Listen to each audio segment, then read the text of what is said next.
Amén. Gloria a Jesús. Bienvenidos a la casa del Señor. Como siempre, es un gozo y un privilegio estar aquí con ustedes y compartir la palabra del Señor. Y amén. Sigamos orando. Necesitamos un lugar. Como saben, estamos hablando con la familia de al lado. Nos gustaría de alguna forma que el Señor nos diera gracia y favor, que pudiéramos expandir la tienda, ¿verdad? Que nuestros chicos tengan un lugar espacioso, que podamos seguir haciendo, llevando a cabo proyectos que el Señor ha puesto en nuestro corazón, amén, y que podamos seguir llevando a cabo la obra del Señor aquí en esta ciudad. También sigamos orando por nuestro hermano Juan Ren. Damos gracias al Señor que la operación fue perfecta y no solo eso, sino que está teniendo una pronta recuperación. El viernes tuvimos una llamadita desde el Frater y la verdad es que era un gozo verlo bien. Amén. Y es un wow. Lo echamos de menos y que el Señor lo fortalezca y lo recupere pronto. Amén. Cierra tus ojos por un momento y tomamos este momento para dedicarlo al Señor y pedir gracia y favor. Que Él abra nuestros corazones, que abra nuestra mente. El de hoy es un mensaje que siento que es clave para el crecimiento, es clave para vencer y para tener victoria en nuestras vidas. Así que, Padre, te damos gracias, Señor, por tu obra en la cruz. Te damos gracias, Señor, por tu sacrificio. Te damos gracias, Padre, porque tú muriste por nosotros, Señor, para perdonar nuestros pecados, para librarnos de la condenación del pecado y para, Señor, poder tener victoria, para poder sentarnos en los lugares celestiales juntamente contigo. Señor, a ti te damos la gloria y la honra en el nombre de Jesús. Amén. No sé cuántos de vosotros tenéis sueños o habéis tenido sueños. O habéis tenido promesas, o habéis vivido momentos donde Dios habló esto y aquello, habló quizá de ministerio, habló quizá de cosas que el Señor te iba a dar. Pero siempre yo creo que cuando llevas un tiempo en el Señor, Dios nos da promesas. Dios nos habla no solo del presente, nos habla del pasado. Y más importante aún, nos habla del futuro. La palabra del Señor, obviamente, nos va a traer reconciliación con nuestro pasado, nos va a traer perdón, nos va a traer sanidad. La palabra del Señor tiene un poder de parte de Dios que se llama restitución. Y no solamente es perdonar, te perdoné, me dejaste el ojo a la virulé y ya está, te fuiste y yo me quedo aquí con el ojo así. A veces hay un tiempo para sanar, para que el ojo vuelva a su sitio, a su lugar. Pero Dios es un Dios que restituye. Con lo cual, nuestro pasado necesita de esa restitución. Nuestro presente necesita del favor de Dios.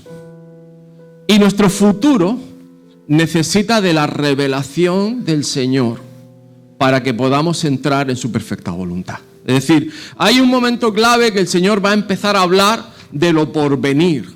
No solamente de la eternidad, de que estaremos en la segunda venida del Señor juntamente con Cristo y todo esto y demás, que a todos nos gusta, nos emociona el Apocalipsis. Pero, ¿qué va a pasar mañana? Dios revela a sus hijos qué va a pasar mañana.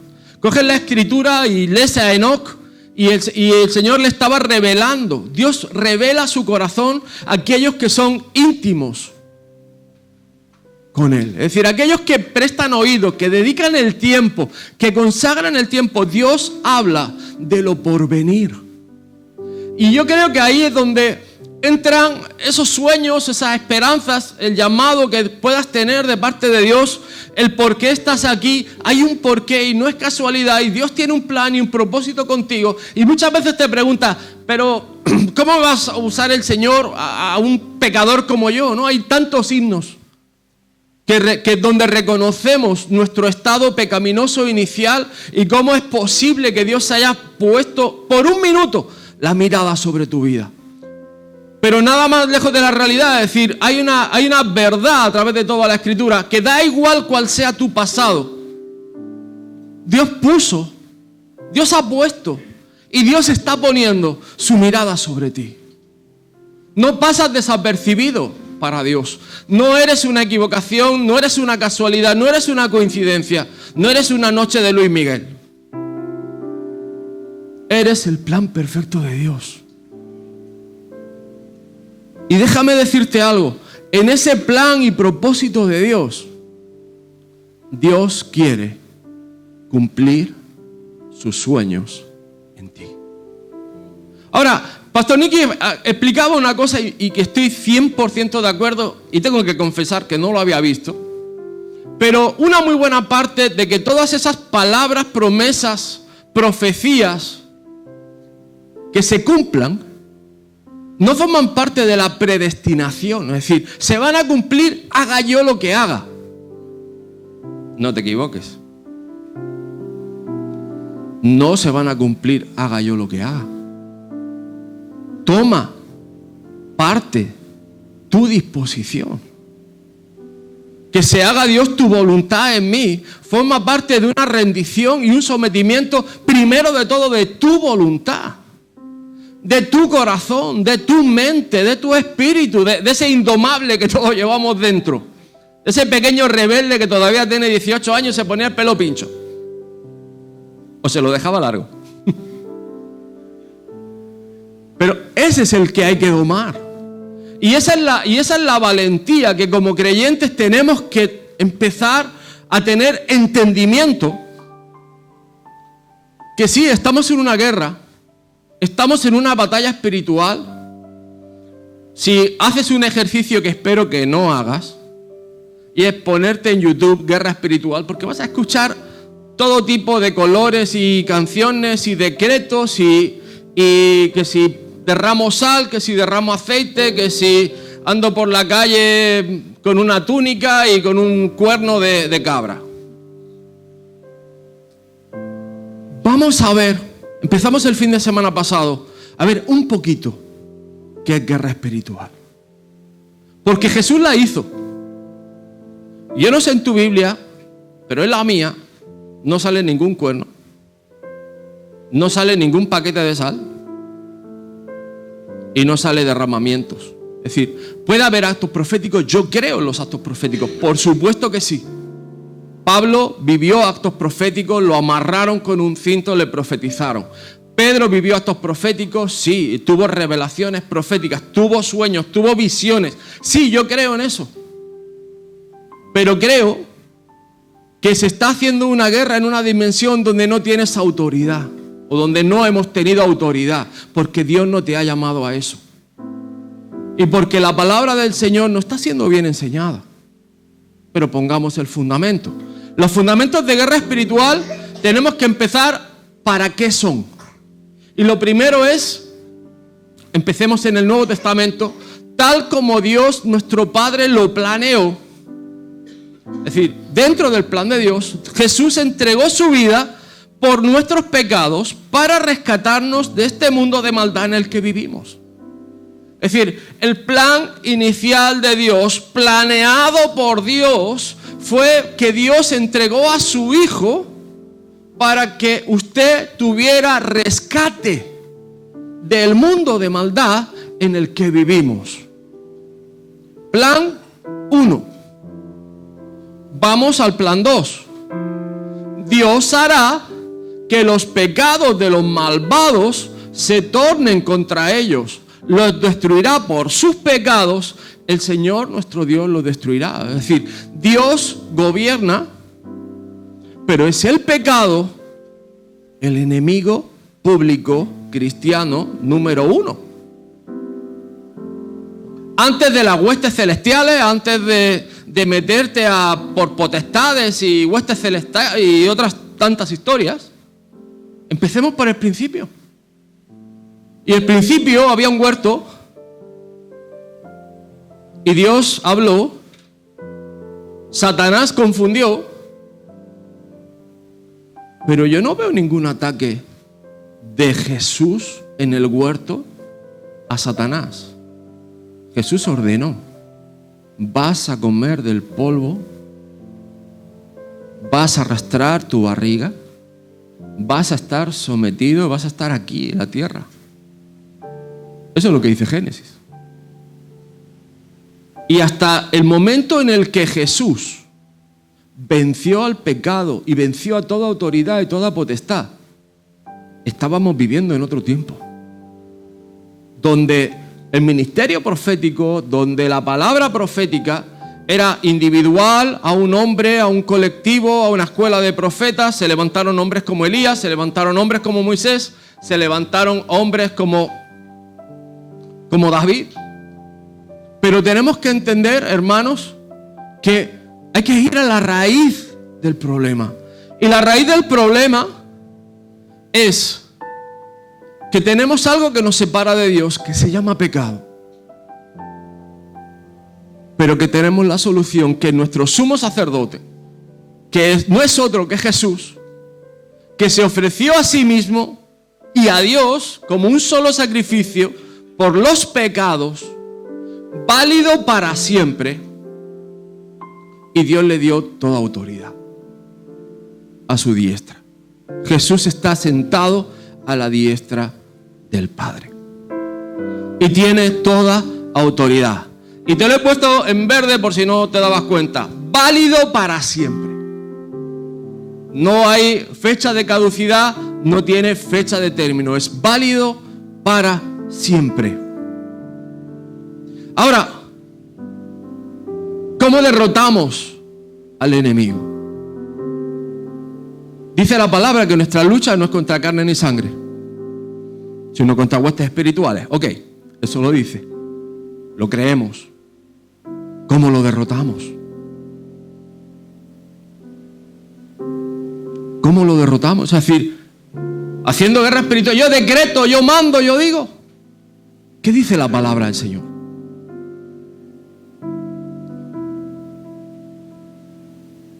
Colosenses 2:15 es la clave. De esa manera desarmó a los gobernantes y a las autoridades espirituales, los avergonzó públicamente con su victoria sobre ellos en la cruz. Los desarmó es que le quitó todo argumento, toda arma, le quitó toda razón, le quitó toda capacidad militar. Y lo siguiente es que los avergonzó. ¿Y cómo los avergonzó? Entregando su vida, renunciando a todo derecho, renunciando a todo su poder, renunciando a toda su santidad, fue hecho pecado por nosotros y expuesto públicamente en la peor muerte, la más vergonzosa, cediendo todo derecho, todo orgullo. Yo soy el Hijo de Dios, que quita el pecado del mundo. ¿Cuántas veces no nos hemos sentido así? Es que yo soy cristiano. Es que yo soy hijo de Dios. Es que a mí nadie me dice porque yo soy hijo de Dios. Perdona. En humildad vino el Señor. Vino como cordero inmolado. Enmudeció y se entregó a sí mismo por nuestros pecados. Y de esa manera avergonzó a toda hueste espiritual. De esa manera venció a toda hueste espiritual. No fue con espada, no fue con ejército, fue con su sacrificio. Fue con su entrega. Su carne se quedó clavada en la cruz.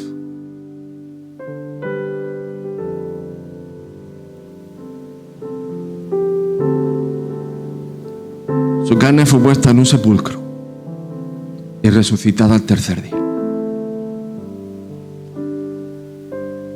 Lo que quiero decir con esto, hermanos, es que si Cristo es formado en ti, necesitas esa restauración y esa restitución física y espiritual, donde tú y yo perdemos el protagonismo, donde salimos de la foto, donde perdemos nuestra identidad o nuestro carácter, donde Cristo es formado en nosotros pero démosle la vuelta al sistema. No tenemos más autoridad porque chillamos más.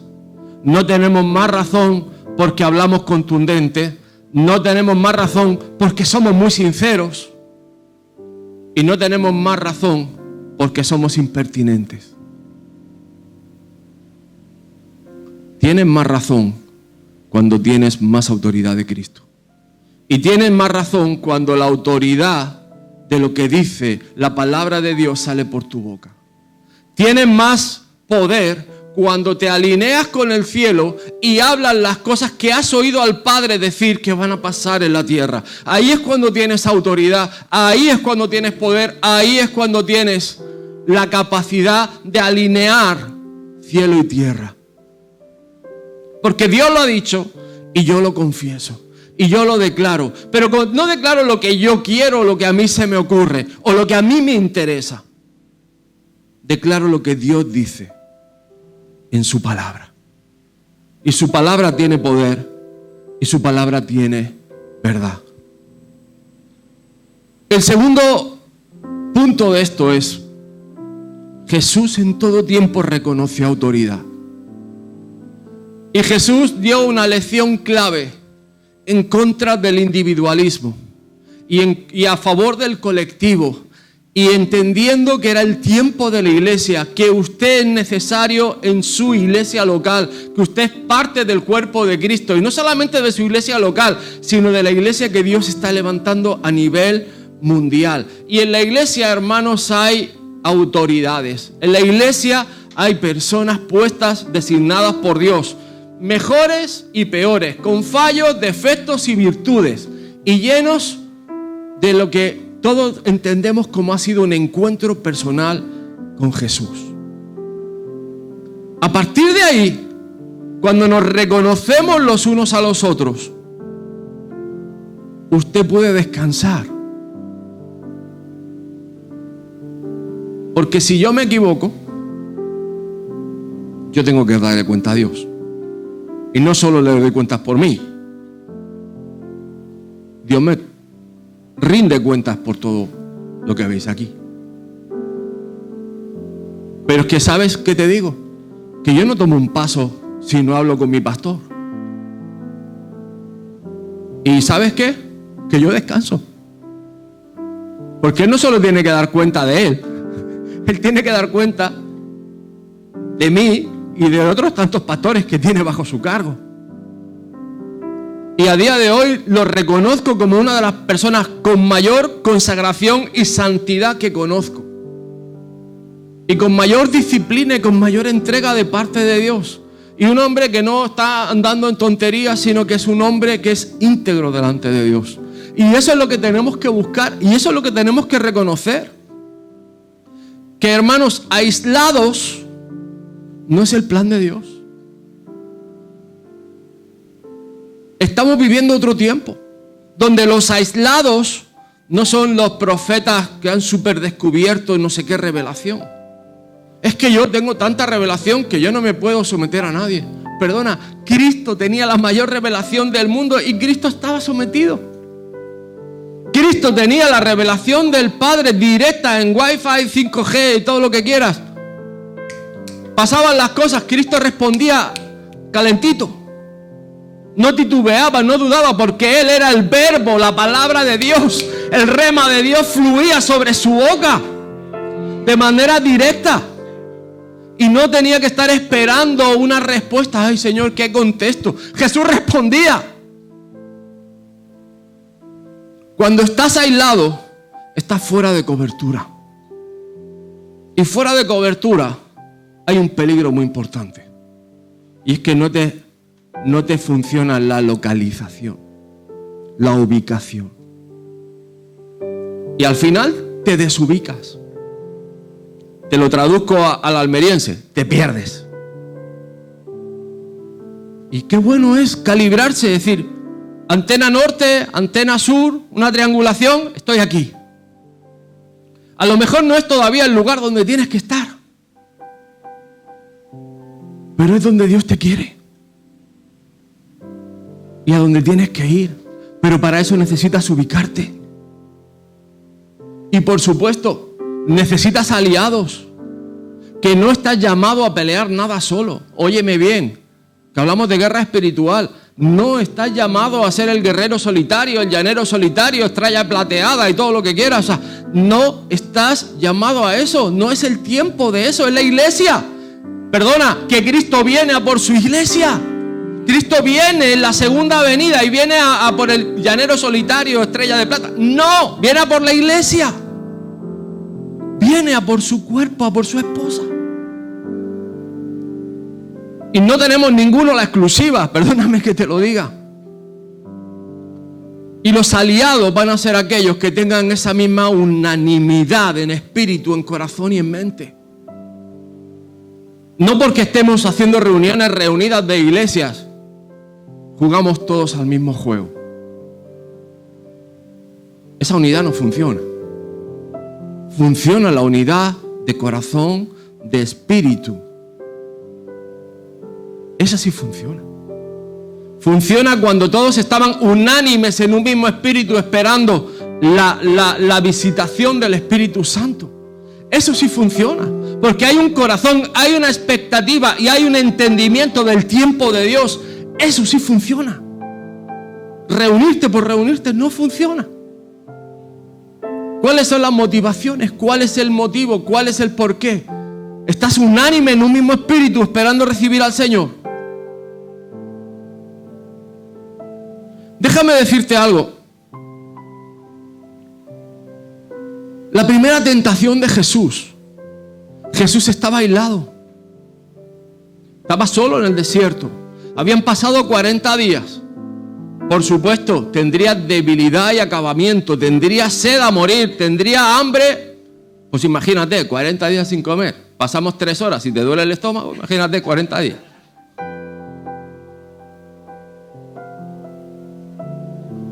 ¿Y sabes lo que le dice Satanás? Vamos, Jesús, tú puedes. Tú puedes hacer el milagro.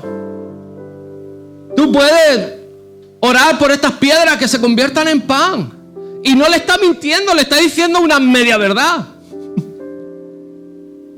Está haciéndole coaching. Le está diciendo que él puede hacer el milagro. Y Jesús sabía que él podía hacer ese milagro. Lo está animando. Tú puedes, tú tienes la capacidad. Tú eres Jesús. Pero la respuesta de Jesús es 3.0. Y no solo eso, sino que el poder de Dios se perfecciona en la debilidad. Y Jesús sabía lo que está escrito y sabía que lo que sale de la boca de Dios, eso vence al pecado y vence a cualquier artimaña de Satanás. Y le responde, no, las escrituras dicen que la gente no vive solo de pan, sino de cada palabra que sale de la boca de Dios. Y tú dirás, ese versículo es de Jesús. No, ese versículo es de Moisés.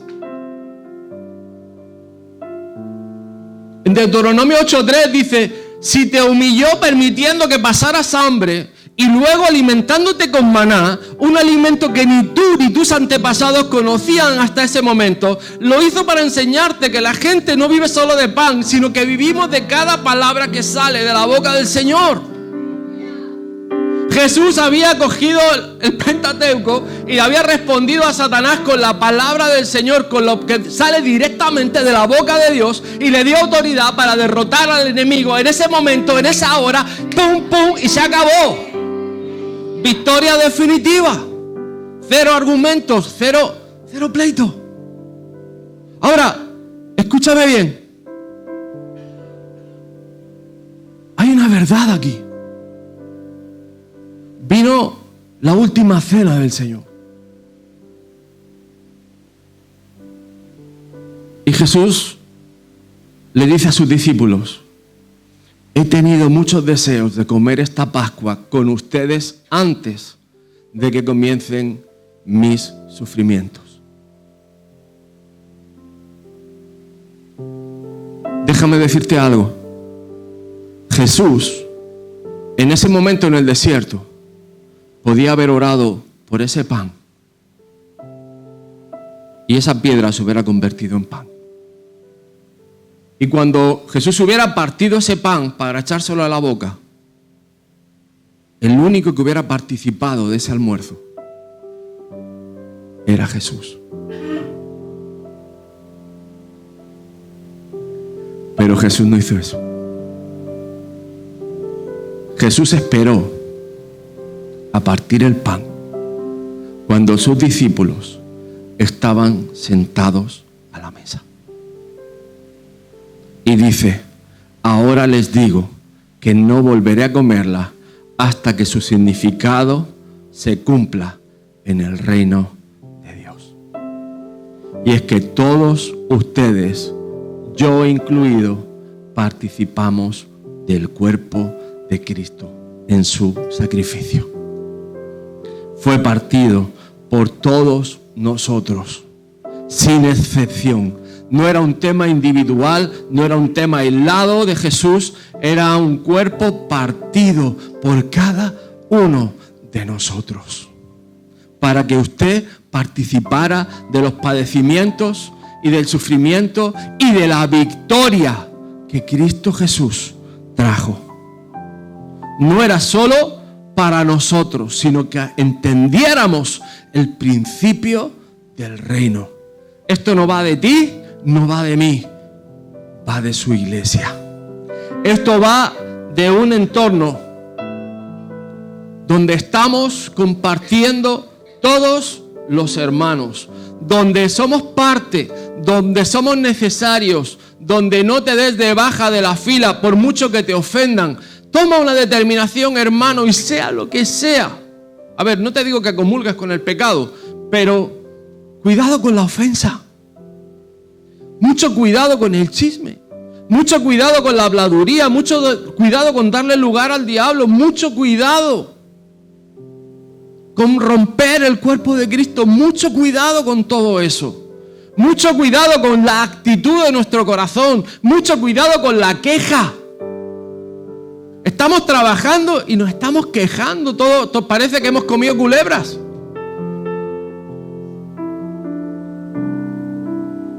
¿Por qué? ¿De dónde comes?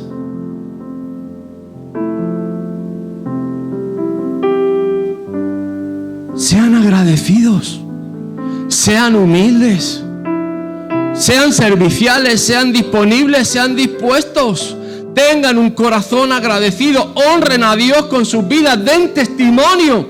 Eso vence al mundo y es la mejor guerra espiritual que usted puede hacer. Un carácter entregado y sometido a Cristo Jesús, a su imagen y semejanza. Por eso decimos, hermano, Maranata. Cristo viene. Anunciamos la muerte del Señor hasta que Él venga.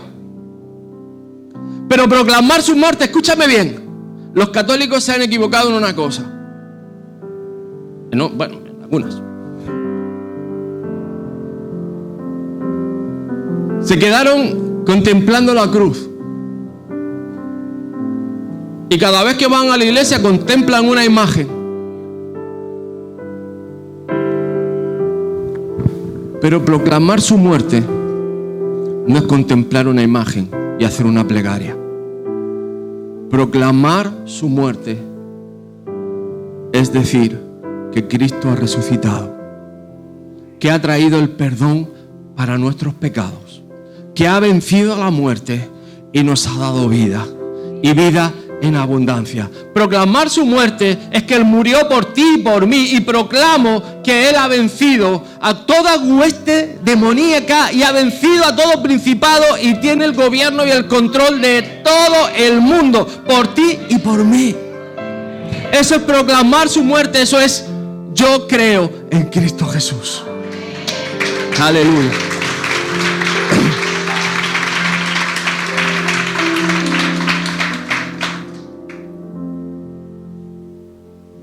Gloria al Padre. Déjame darte 3 puntos. Y estamos cerrando. Tú sabes que los buenos predicadores tienen como 4 o 5 cierres y voy a empezar con el primero. ¿Sabes? ¿Quieres avergonzar al enemigo? Confiesa tus pecados. ¿Tienes una ofensa con tu hermano?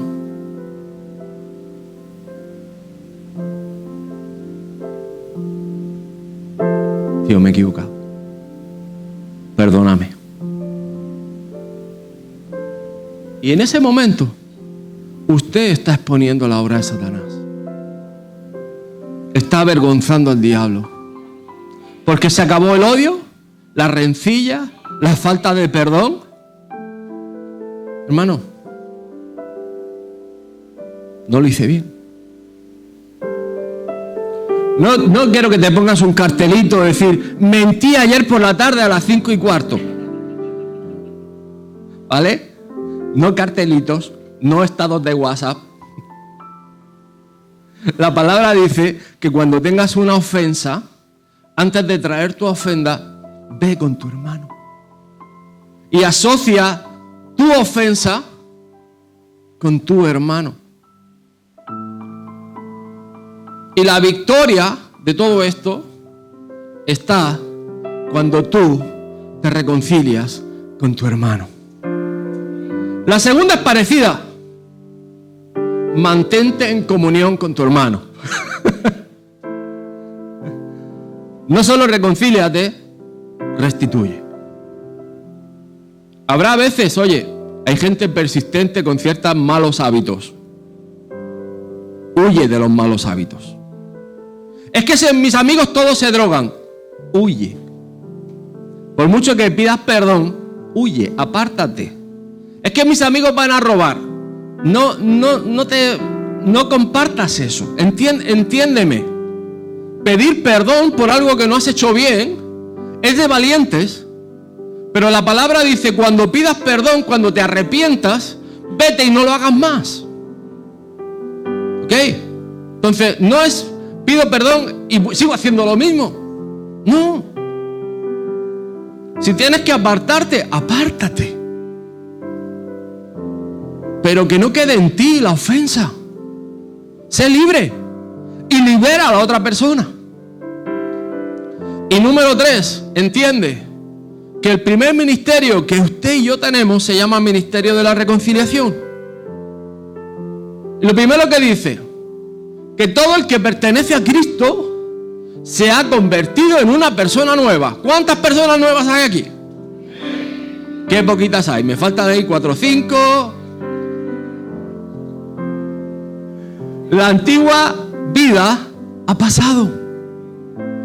Una nueva vida ha comenzado y todo esto es un regalo de Dios que nos trajo de vuelta para sí mismo por medio de Cristo.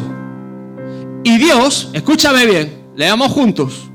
Y Dios nos ha dado la tarea de reconciliar a la gente. ¿Cuál es tu tarea? La otra frase en amarillo que dice, ¿qué pasa cuando solo hablas de tu pasado? Que estás viviendo en el pasado.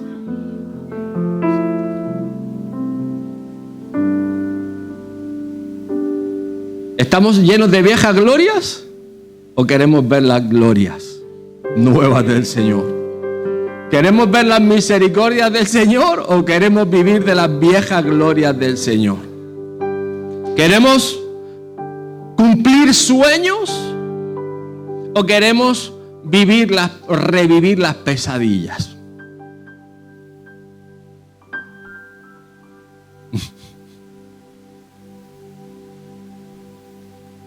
Ya no me quedan más. Hemos terminado.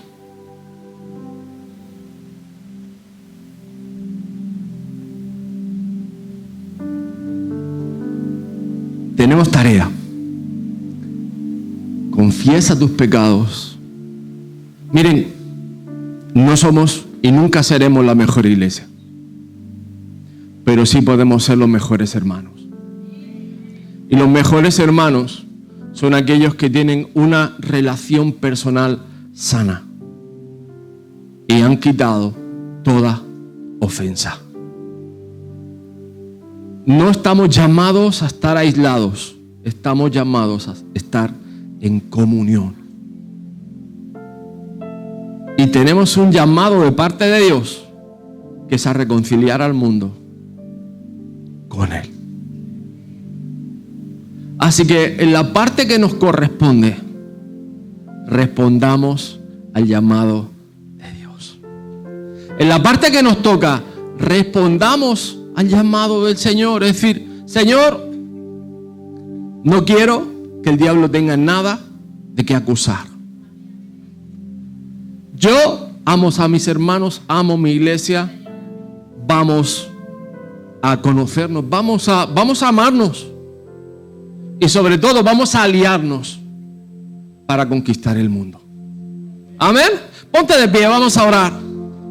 Y vamos a concluir este tiempo con la bendición del Señor y con la autoridad que el Señor me ha dado, con la unción que el Señor me ha dado.